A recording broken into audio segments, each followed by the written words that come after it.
Hey, good morning, Restoration Church. Hey, I'm so excited to be here. My name is Pastor Andrew. Like Marilyn said, and man, I'm really excited that I get to be a part of the series that we're in called Sinkholes, which I just think has been one of the most amazing ideas that Pastor Nate has had. And so I think he asked me to preach on this a couple months ago. And when he first started talking about it, we talked about sinkholes.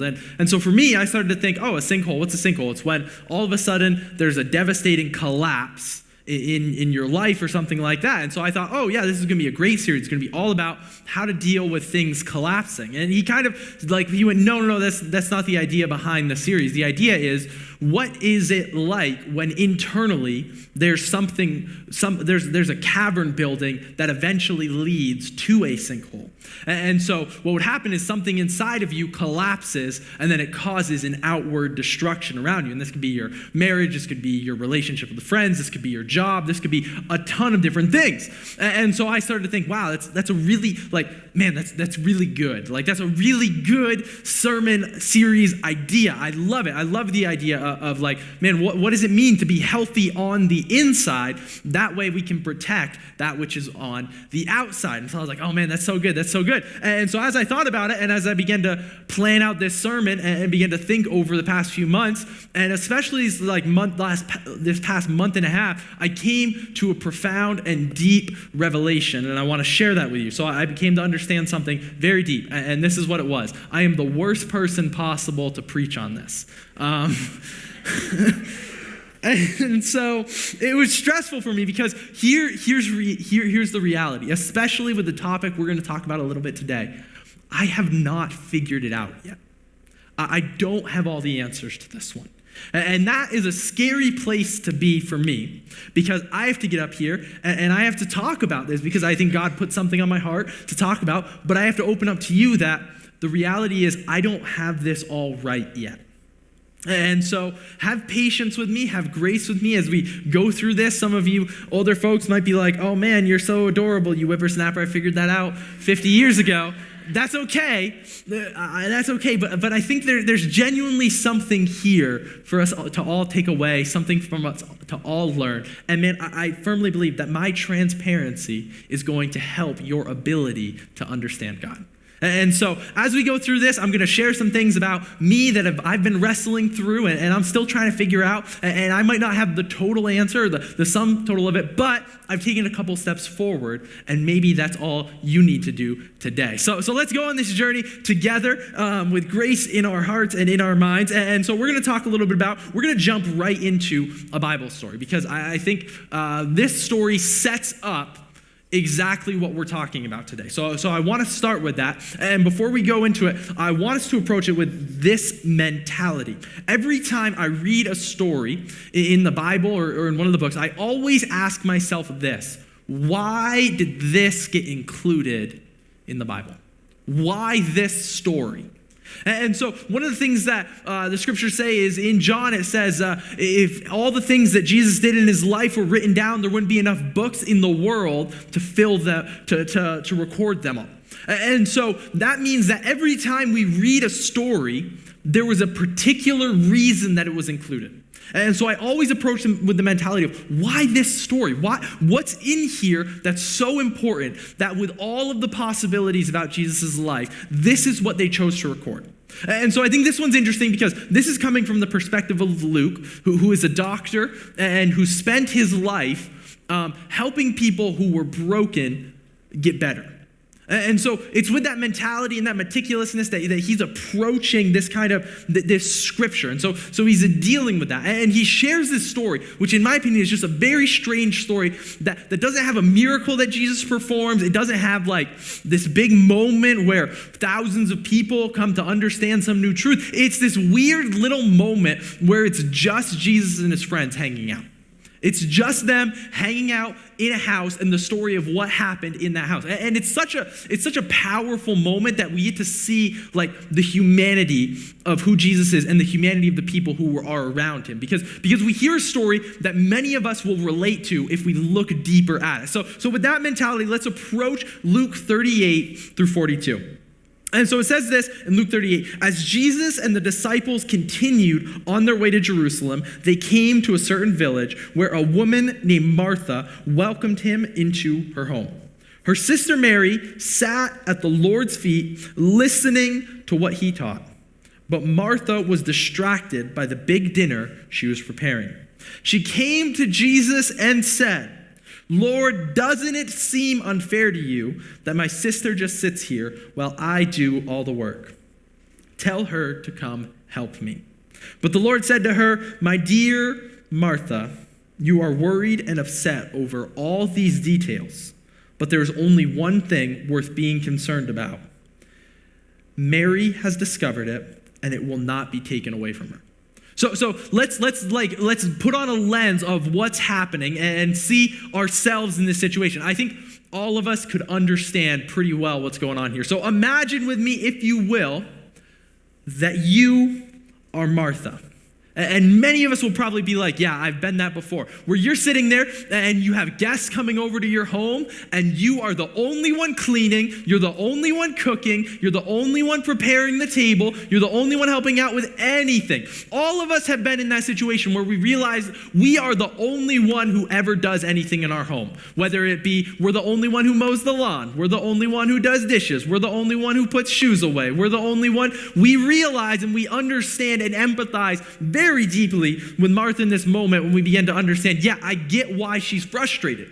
And for me, I can see this moment happening where, it's a family dinner style type thing. Everyone's there. And you see Martha start out so excited that everyone's here. And then slowly she's just in the kitchen kind of huffing more and more. And every time she walks past her sister, she's like, and breathing, maybe slapping her on the back of the head, all the normal things like that. But she's getting more and more upset, and she's beginning to get more and more upset because she's thinking to herself in this moment, I'm the only one fulfilling my role. I'm the only one doing what I'm supposed to. My sister should be helping me prepare her home, but I'm the only one doing it.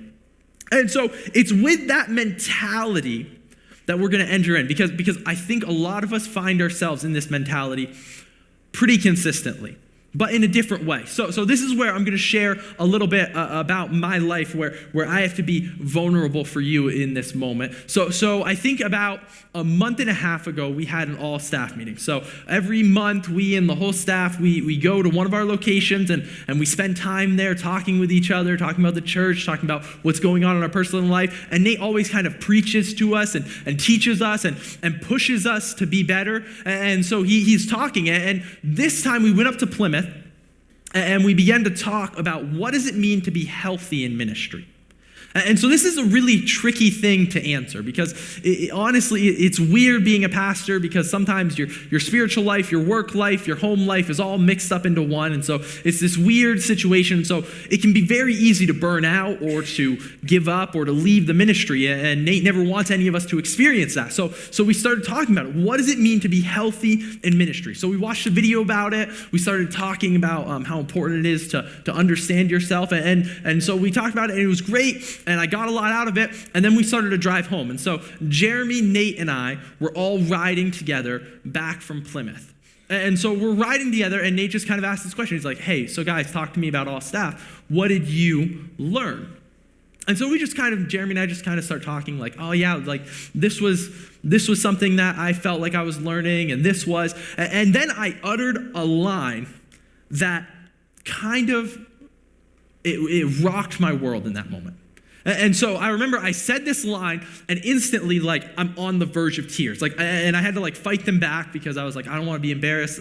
That's my boss and my friend and I don't want to cry in front of him right now. And so I'm pulling these tears back into my face and I'm trying not to cry. And they might not even notice I was on the brink of tears or they were just nice enough not to say anything. But I'm sitting there and the line that I said was, if I wasn't a pastor, I don't know who I would be.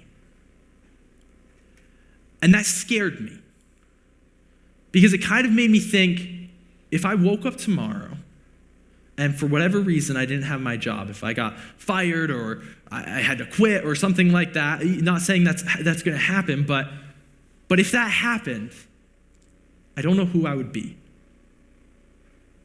And that started to terrify me.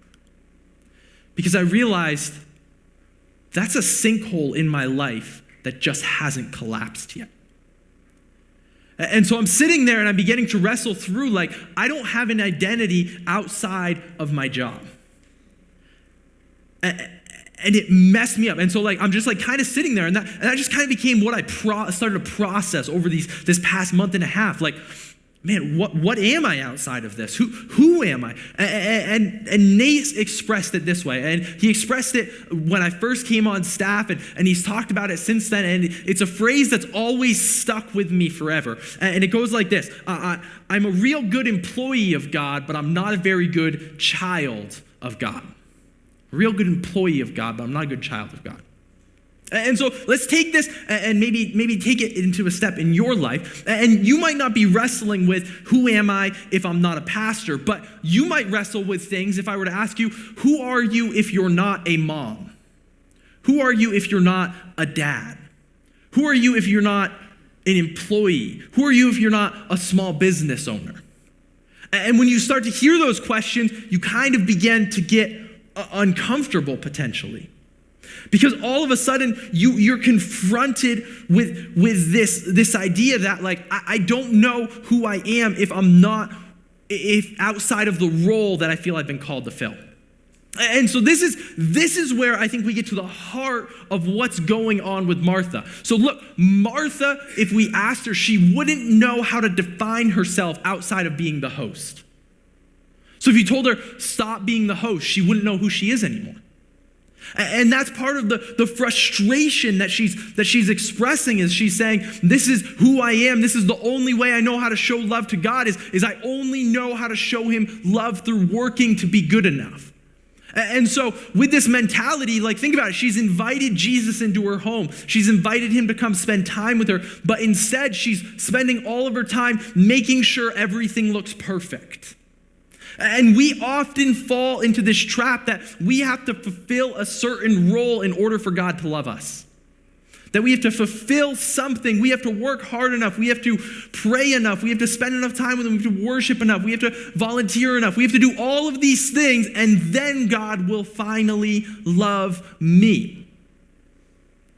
But that's not what he wants from us necessarily. So imagine, like, don't get me wrong, I'm not saying, like, volunteering, being a part of the church, going to church. These are all great things that are good for you, but the heart behind why you're doing them matters enormously.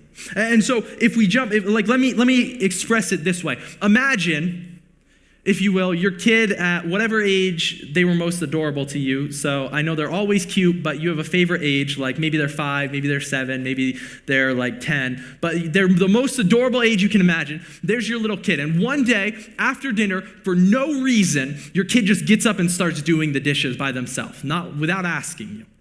And you're like, oh man, this is great. I love this. And so you start to get excited, and then the next day it happens again. And you're like, oh man, I must be the best parent in the world. My kid is doing the dishes without me even asking, everything like that. And this goes on for a few weeks. And so you just kind of fall into a routine, and you're so excited, like, man, your kid is just loving, is just serving and doing dishes and stuff like that. And so you and your spouse, you kind of develop a new tradition where you kind of be like, all right, so since we don't have to do the dishes right after dinner anymore, we're going to go sit and we're going to go watch TV, or we're going to play a board game with the other kids or something like that. You kind of develop this new family tradition, and things go on like this, and it's so much fun, and it's so amazing because, you see your kid working hard and doing this, and you're proud of them. And then one day that little kid walks up to you and says, hey, mom and dad, I don't know if you noticed, but I've been doing the dishes a lot. And you're like, yeah, we did. We're so proud of you. It's so great what you're doing, and it's awesome. And they're like, yeah, so I was just wondering, does that mean I can finally sit on the couch with you when you watch TVs? Does that mean you love me now? Like, imagine your instant reaction is like, my kid is never doing dishes again. Like, if that's what they think they have to do to earn my love, to earn the right to spend time with me, then something is broken here. Like, my kids should never have to feel like they have to earn the right to spend time with me, earn the right to my love, earn the right to just being in my presence. That's the opposite of the family that I am desiring to have. But that's the exact mentality we approach God with. God, if I make myself better, you'll finally let me be a part of your family. God, if I make myself if I work harder, you'll finally accept me. If I find a role to fill, that's what'll give me value. If I do this or that's when I'll finally make it and be able to be close to you.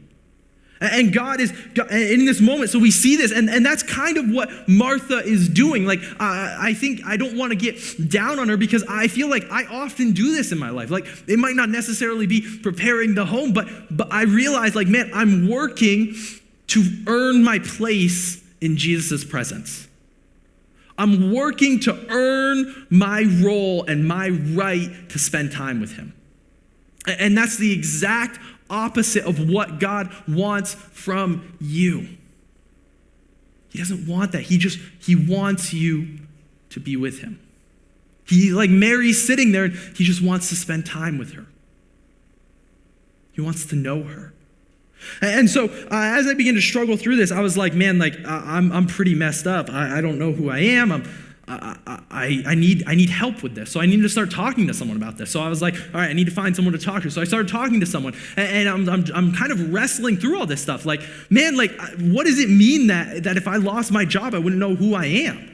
Like, that's scary to me. And so I'm trying to figure this out and trying to work it out. And through like conversations and talking to this person, finally he said something to me that kind of like a light went off in my head. He said, Andrew, I think you're really bad at being.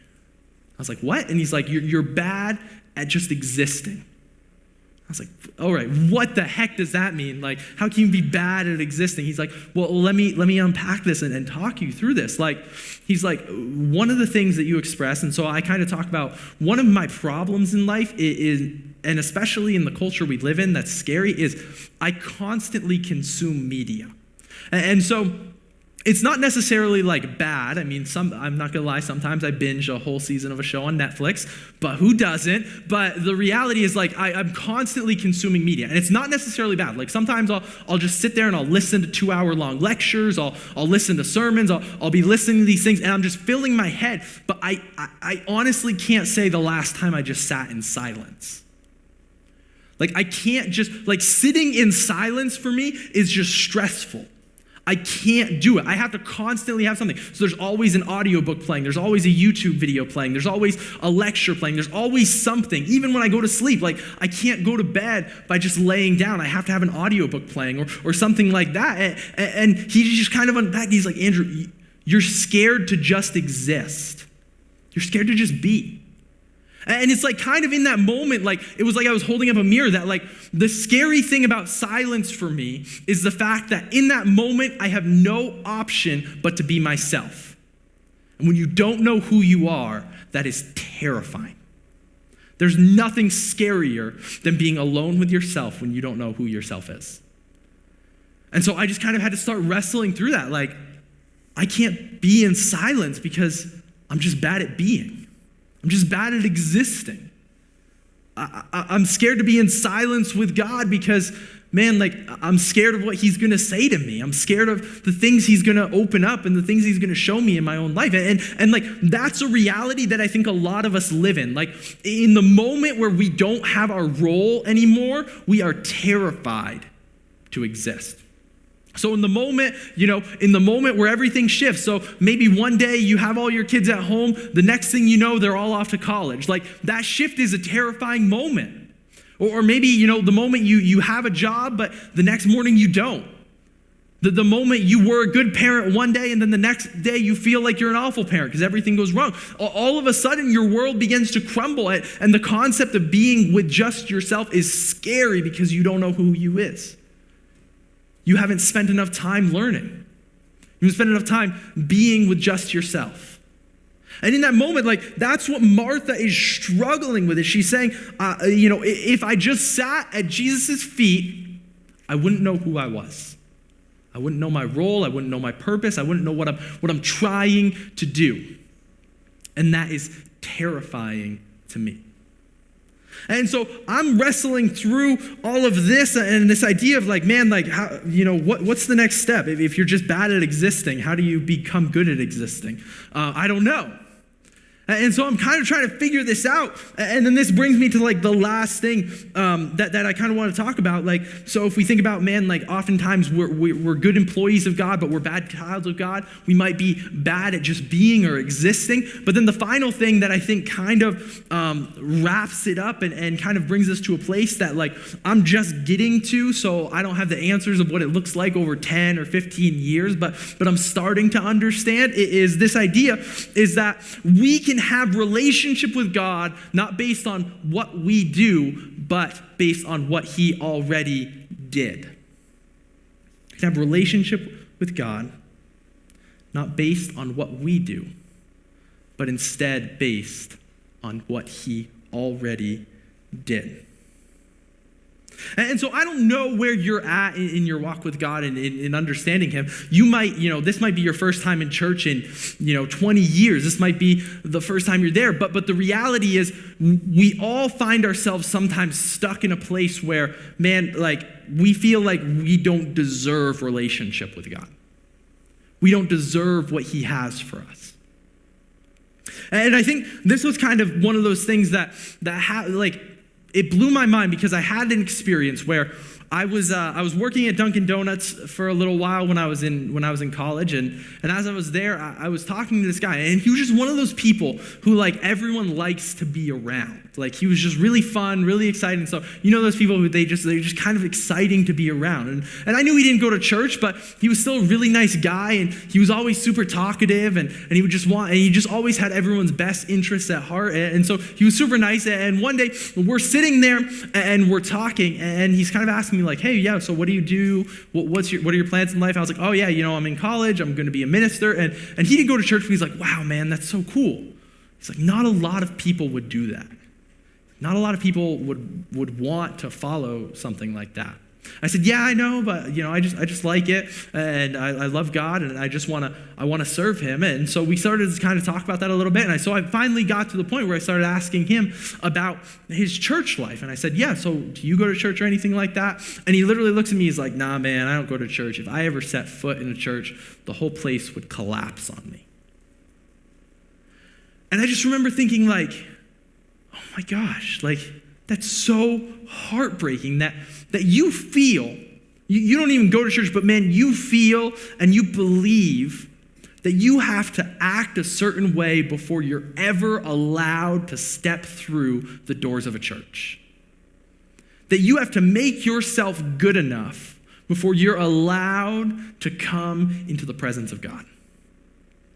And like that, for me, that was an eye-opening moment for me, because here's someone who hadn't been to church since he was like 13, and he's just expressing this idea that like, man, I'm not good enough. I haven't earned it. I haven't earned a right to sit at Jesus' feet. I haven't done enough good things, or I've done too many bad things to allow that to happen. And that was like this big moment for me where I realized, man, we're all stuck in this mentality sometimes. That I have to work hard enough. I have to fill my roles. I have to do all of these things. Once I have a perfect family, then I'm allowed to come to church. Once my kids stop biting the kids' church teachers, then I'm allowed to come to church. Once and like all these things that the reality is God didn't ask you to do any of that to come to know him. And so one of my favorite lines in the song we just sang is, I'm not enough unless you come. I'm not enough unless you come. And so we sang that, and I think that's a mentality we all need to adopt. We all need to take on. We all need to accept in our life. Like, here's reality. You are never going to be a good enough mom. You are never going to be a good enough dad. You are never going to be a good enough employee. You're never going to be a good enough pastor. You are never going to be good enough at all these things that you think earn you the love of God. And that's okay. It's okay to not be good enough. It's okay to have not made all the right choices.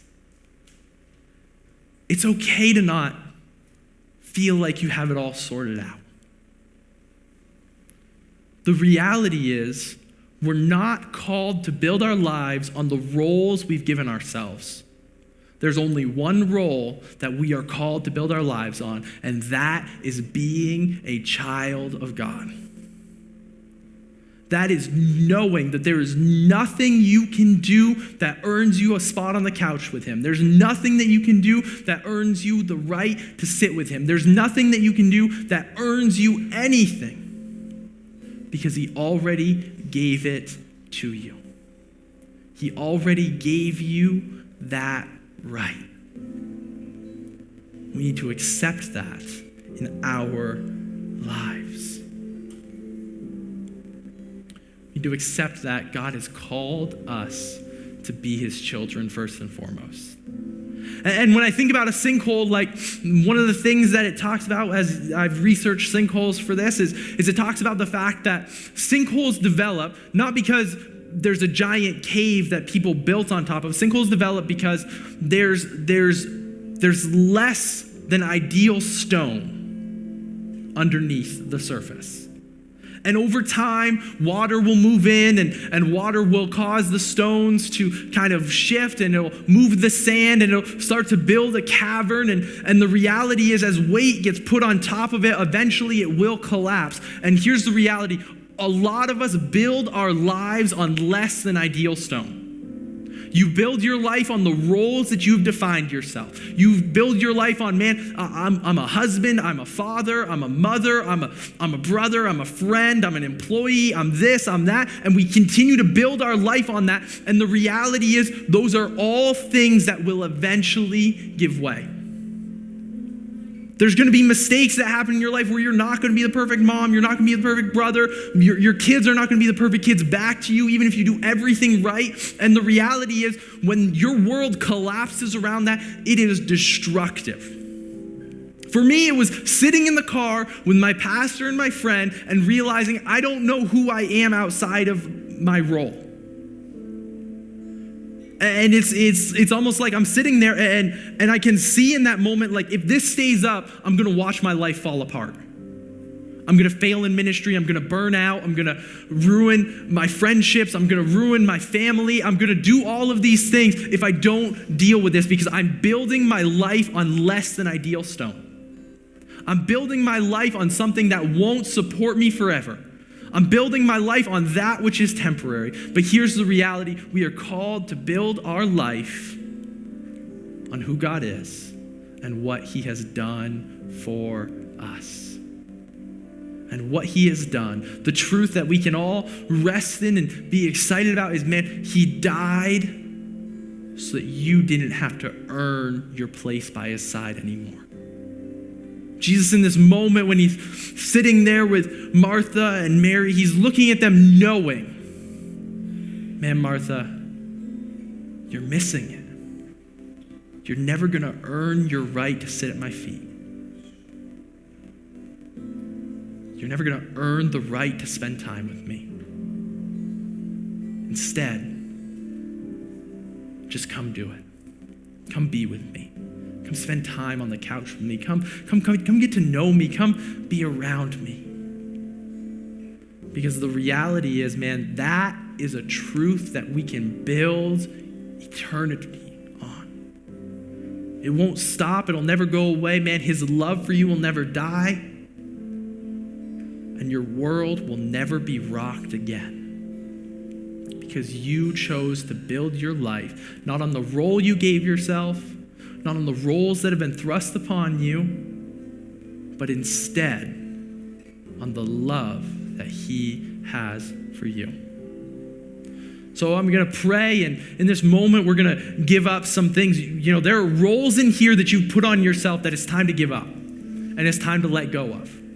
It's time to say, you know what? I'm not going to define myself. I'm not going to define how much I earn the love of God based on the quality of my parenting. I'm not going to define myself based on the quality of my everyday life. I'm not going to define myself based on the roles that people have put on me, whether it be idiot or ugly or dumb or things like that. I'm not going to define myself on those roles anymore. I'm not going to define myself even on the good roles necessarily of mom, dad, friend. I'm going to define myself on the role of child of God, and that's it. And everything else is going to build on top of that. Because God has a better plan for your life than you can ever imagine. So I'm going to pray, and we're going to begin to release some of these roles that we've defined ourselves in. And so bow your heads with me. God, we just pray in this moment that you begin to release some of the roles that we've thrust upon ourselves. This idea, this wrong idea that we can earn our place at your side. That if we work hard enough, if we're a good enough employee, then we get to be your kid. But you look at us and you say, no, you're my kid first, before anything else. God, we're just going to begin to build our life on that idea. That love that will never give way. That word that is a strong rock. When the rains come and the water threatens, God, our rock will never give away. We're going to build our life on the ideal rock because you have something for us. You have a purpose for us. You have a journey for us that we can't even begin to imagine. God, we praise you. We celebrate you. And most of all, we love you. In your name we pray. Amen.